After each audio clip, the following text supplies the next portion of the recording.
Good morning, students. This is your class third of chapter first, electric charges and fields. So, in the previous class, we have been discussed about the electric field due to a point charge, and expression for electric field will be is equals to E is equals to कितना आया था आपका F is equals to होता है आपका QE. So E is equals to F upon Q. That means force per unit test charge is called the electric field. Okay. Now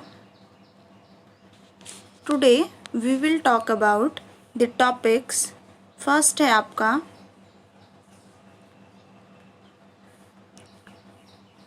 dipole, second topic आपका dipole moment, third है आपका electric field due to a dipole. दो cases हैं यहाँ पर देख रहे हैं आप, at axial point and second है at equatorial point. That means equatorial point का मतलब होता है परपेंडिकुलर. तो there will be the complete 3 topics which will cover today. Dipole किसे कहते हैं, डाइपोल मोमेंट किसे कहते हैं, और किसी डाइपोल के लिए एक्सिस पर इलेक्ट्रिक फील्ड कितना होगा और इक्वेटोरियल पॉइंट पर इलेक्ट्रिक फील्ड कितना होगा. Okay, so we can say there will be a line where the two charges are separated, plus Q and minus Q, which is separated by distance 2L. तो this arrangement is called the dipole. ये arrangement क्या कहलाता है, हमारा dipole कहलाता है. ठीक है, तो डाइपोल को हम कैसे कहेंगे, it is the arrangement of two equal and opposite charges separated by some small distance is called the dipole. ये अरेंजमेंट डाइपोल कहलाएगा. अब अगर हम डाइपोल का डाइपोल मोमेंट कैलकुलेट करेंगे, so dipole moment will be equals to the product of magnitude of either charge multiplied by separation between them, और इसे हम रिप्रेजेंट करते हैं कैपिटल P से. तो डाइपोल मोमेंट आपका हो गया product of either charge multiplied by the separation between the two charge is called the dipole. P is equals to Q into 2L. Okay, so you can see in the figure there will be a negative charge and positive charge which is separated by some distance. आप 2A कह सकते हैं, 2L कह सकते हैं, 2X कह सकते हैं, दिस इज़ योर चॉइस. आप कोई भी उसे कह सकते हैं कि कुछ भी आप ले सकते हैं उसको. ठीक है, कोई भी अलजेब्रिक टर्म ले सकते हैं. P direction of dipole moment की अभी हम बात करेंगे. अभी आप देखिए, ये आपका इलेक्ट्रिक डाइपोल हो गया. Arrangement of two equal and opposite charges separated by some small distance, this called the electric dipole. अगर हमें इसे डिफ़ाइन करना है तो हम कहेंगे, बात करते हैं इलेक्ट्रिक डाइपोल मोमेंट. जैसे अभी मैंने आपको बताया, is equals to the product of its charges, product of either charge आएगा and the length of electric dipole. It is denoted by P and its unit is coulomb metre. Unit और vector quantity, इस सब की बात अभी हम करेंगे. P is equals to Q into 2L. It is a vector quantity and its direction from negative charge towards positive charge. देखिए, electric dipole moment की डायरेक्शन ऑलवेज अपोजिट होती है इलेक्ट्रिक फील्ड के और इलेक्ट्रिक फोर्स के. You know very well the direction of electric field and electric force is from positive charge to negative charge. Then the direction of dipole moment will be opposite to the direction of electric field, that is negative charge to positive charge. Clear? Okay, अब अगर हम इसका एक practical example देखते हैं कि कहाँ dipole moment हो सकता है, तो लेट्स सी. तो you can see in the figure there will be a HCl, hydrochloric acid, जो आप केमिस्ट्री में पढ़ते हैं. जब इसे आप पोलराइज्ड करेंगे तो you will gate H positive and Cl negative. ठीक है, तो ये जो डेल्टा है चार्ज को रिप्रेजेंट कर रहा है, तो H पॉजिटिव चार्ज होगा, Cl नेगेटिव चार्ज होगा. तो अब आप देख सकते हैं कि यहाँ पर एक डाइपोल मोमेंट क्रिएट हो रहा होगा positive charge to negative charge.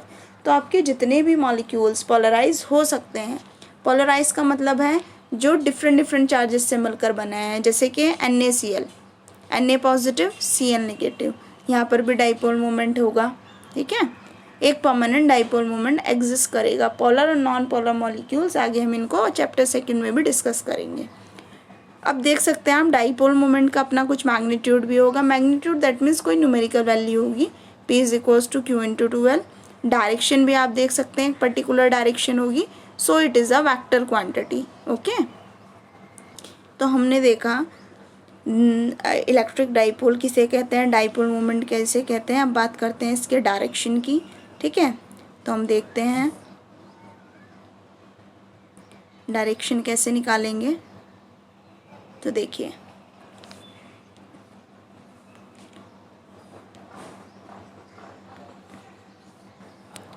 P is equals to होगा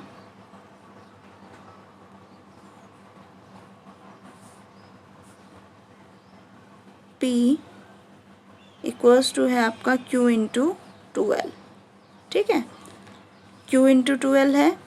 अगर वेक्टर फॉर्म में मैं लिखूँगी तो इसमें एक यूनिट वेक्टर n कैप से और मल्टीप्लाई कर दूँगी, तो ये आपका आ गया डाइपोल मोमेंट। अब बात करते हैं इसकी यूनिट की। चार्ज की यूनिट कूलाम, 2L की यूनिट मीटर, तो यूनिट हो गई कूलाम मीटर। अब अगर हम बात करते हैं हम डायमेंशन फॉर्मूले की, तो कूलाम की यूनिट आपको पता है Q is equals to IT। अगर इसका डायमेंशन फॉर्मूला निकालेंगे आप तो ये आएगा आपका AT। ठीक है, M है मीटर, दैट मीन्स लेंथ, रखेंगे आप L, तो you will get the dimension formula of dipole moment will be is equals to ALT। This is the dimension formula of the dipole moment ALT. Okay, now we are going on next topic, electric field due to a dipole at a axial point. Okay, let's see. Now we talk about the topic 3rd, electric field due to a dipole at axial point. तो हम देख सकते हैं सबसे पहले ये कोई axis है, यहाँ पर हम कोई पॉइंट कंसिडर कर लेंगे। ये पॉइंट आपका आ गया P।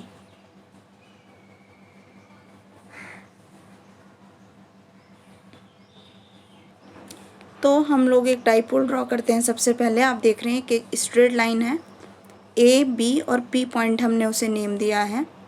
तो हम कह रहे हैं A पॉइंट पे जो हमारा चार्ज रखा है वो रखा है हमारा +Q चार्ज। ओके, तो हमने कहा A पर जो हमारा चार्ज रखा है वो कौन सा चार्ज है,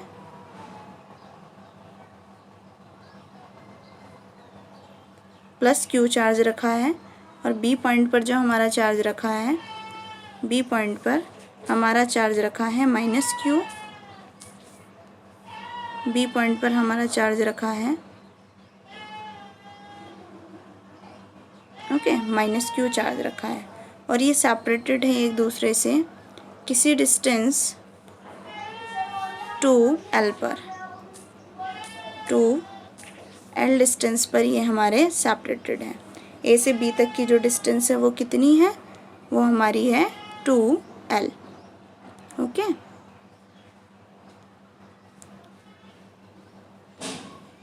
A से B तक की जो हमारी डिस्टेंस है वो है हमारी, ये डिस्टेंस जो आपको दिखाई दे रही है ये 2L है।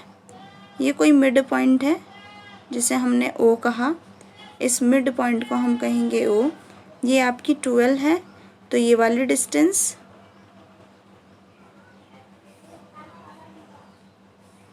ये डिस्टेंस होगी आपकी। So you will get the result E axial, मतलब एक्सियल पॉइंट पर जो इलेक्ट्रिक फील्ड होगा वो होगा 2kp/r³। ओके, फिर से एक बार इसको हम देख लेते हैं। ठीक है, तो आप देख सकते हैं यहाँ पर हमने क्या इलेक्ट्रिक फील्ड निकाल ली है, BP जैसे अभी मैंने आपको बताया। ठीक है, नेट फील्ड आ गया आपका, सॉल्व किया आपने, तो you will get the result E will be equals to 1/4πε0 2p/r³। Vector form में लिखेंगे तो r कैप यूनिट वेक्टर से और मल्टीप्लाई आपको करना पड़ेगा।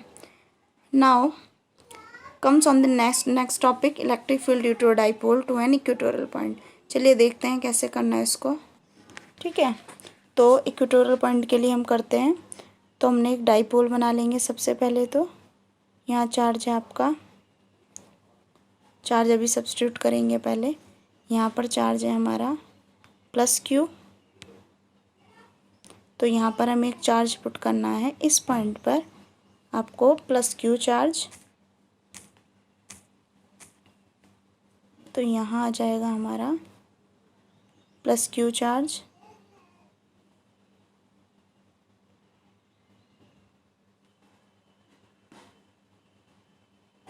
ठीक है, इस पॉइंट पर हमें एक पुट करना है नेगेटिव चार्ज, तो यहाँ पर हम पुट करेंगे एक नेगेटिव चार्ज, तो माइनस क्यू चार्ज।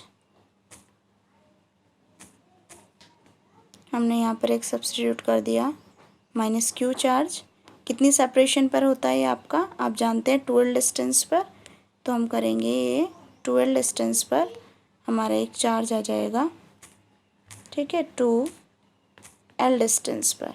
ओके, तो ये डिस्टेंस आ गई हमारी 2L, तो ये बन गया हमारा एक डाइपोल। ठीक है, अब बात करते हैं कैसे इसे हमें बनाना है डायग्राम। ठीक है, पॉजिटिव चार्ज की वजह से जो इलेक्ट्रिक फील्ड होगी क्या होगी, इधर होगी।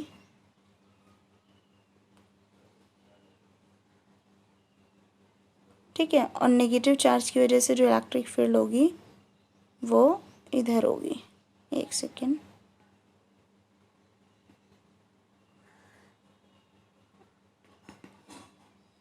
ठीक है, इधर होगी इस डायरेक्शन में।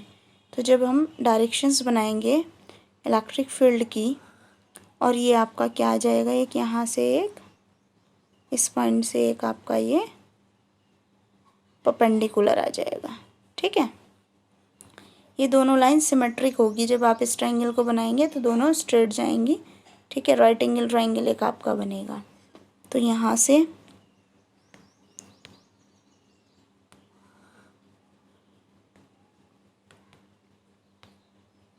कलर चूज़ करेंगे डिफरेंट हम, एंड देन देखते हैं अब इलेक्ट्रिक फील्ड।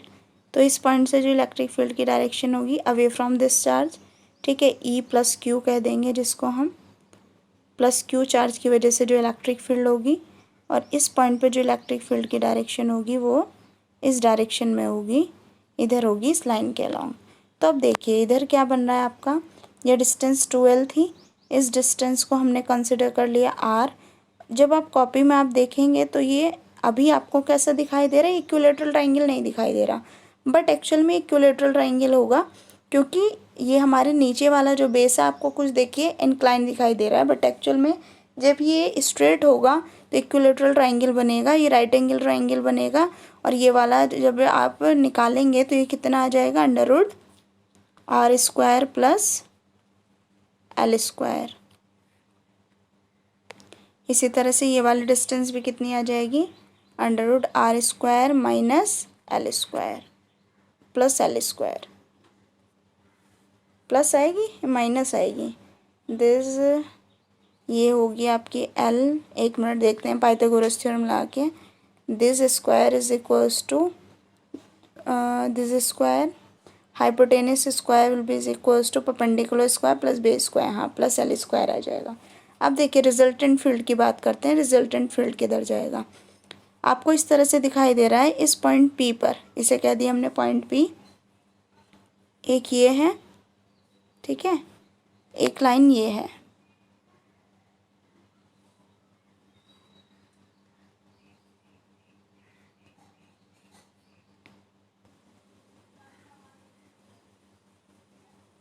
एक ये है, एक ये है इस तरह से, और एक इनका बीच में कहीं इनका रिजल्टेंट होगा। ओके, ये जो कहलाएगा इस पॉइंट को हमने कह दिया E A, electric field at point A, इस पॉइंट को हमने कह दिया E B, electric field at point B, and इसे बोला हमने रिजल्टेंट फील्ड ई। तो आप देख सकते हैं यहाँ पर एक आपका पैरेललोग्राम बन रहा है। ठीक है, ये एंगल अगर थीटा है तो ये भी हो जाएगा आपका थीटा, और ये भी हो जाएगा आपका थीटा, क्योंकि ये भी थीटा होगा और ये भी थीटा हम कंसिडर करेंगे। तो यहाँ से बनने वाले जो एंगल है ये भी थीटा और ये भी थीटा, और ये एक आपका पैरेललोग्राम बन जाएगा। अब बात करते हैं हम इलेक्ट्रिक फील्ड निकालेंगे कैसे इसके लिए। तो बस सिंपल है, अब आप क्या निकालेंगे भाई, इस पॉइंट को ऐसे ही आपने ए मान लिया, इसे बी और इसको अगेन पी कंसिडर कर लिया। तो ए पी आपके पास है, A P is equals to B P. तो आपको दिख रहा है दोनों के लिए इलेक्ट्रिक फील्ड तो सेम आना है, और कितना आना है, यह आएगा आपका K Q upon under root R square plus L square का होल स्क्वायर। ठीक है, रूट हट जाएगा तो ये आ जाएगा K Q upon R square plus L square. ठीक है, अब इस ट्राइंगल में आप किसकी वैल्यू और फाइंड कर लेंगे, कॉस थीटा की वैल्यू और फाइंड कर लेंगे। देखिए कॉस थीटा कितना आ जाएगा, cos theta will be is equals to कितना होता है, परपेंडिकुलर अपॉन बेस। परपेंडिकुलर देखिए आप कौन सा होगा, एंगल के सामने वाला होता है आपका परपेंडिकुलर, 90 के सामने वाला हाइपोटेनस। तो R upon R square, theta will be is equals to हो जाएगा आपका परपेंडिकुलर अपॉन बेस। तो परपेंडिकुलर हो गया आपका आर, एंगल के सामने वाला, बेस हो गया आपका एल। ठीक है, चलो देखते हैं इसे। ठीक है, आप यहाँ पर भी देख सकते हैं, ऐसे ही हमने बनाया हुआ है, ये भी सेपरेशन है। देखिए यहाँ बिल्कुल आपको एक राइट एंगल ट्रायंगल दिखाई देगा। ठीक है, यहाँ देखिए दोनों की वजह से फील्ड सिमिलर आएगा, निकाल लिया हमने ना। टोटल फील्ड कितना आ जाएगा, कॉस थीटा आप फाइनल दोनों को ऐड करके लिख सकते हैं। रिजल्टेंट फील्ड जो होगा पी पॉइंट पर कितना हो गया, 1/4πε0 Q square, Q upon R square plus L square this, और कॉस थीटा की वैल्यू आ गई आपकी एल अपॉन, ये एंगल थीटा होगा, ये थीटा होगा, ये एंगल भी थीटा होगा। तो परपेंडिकुलर अपॉन हाइपोटेनस होता है क्या आपका,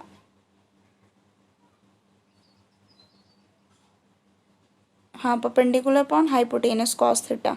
तो आपका आएगा R upon under root R square minus L square. यहाँ वैल्यू पुट कर देंगे आप, इसकी वैल्यू पुट करने के बाद आपको सॉल्व करेंगे, फिर से अज्यूम करेंगे R is much much greater than L. तो E will be is equals to हो जाएगा 1/4πε0 पी अपॉन आर क्यूब। ठीक है, ई इज इक्वल्स टू आ जाएगा आपका 1/4πε0 P upon R cube upon R cap. Axial के लिए कितना आता था, 1/4πε0 2p upon R cube. Equatorial के लिए आ रहा है 1/4πε0 p upon R cube. Axial point के लिए आपका 2p आया था, दैट मीन्स हम कह सकते हैं एक्सियल पॉइंट के लिए जो इलेक्ट्रिक फील्ड होगा वो ट्वाइस होगा, किसके लिए, इक्वेटोरियल पॉइंट के लिए। ओके, आई होप आपको समझ आए होंगे टॉपिक। अगर आपको कोई क्वेरी है, if you have any query regarding any topic, then we will discuss in the query time. Okay.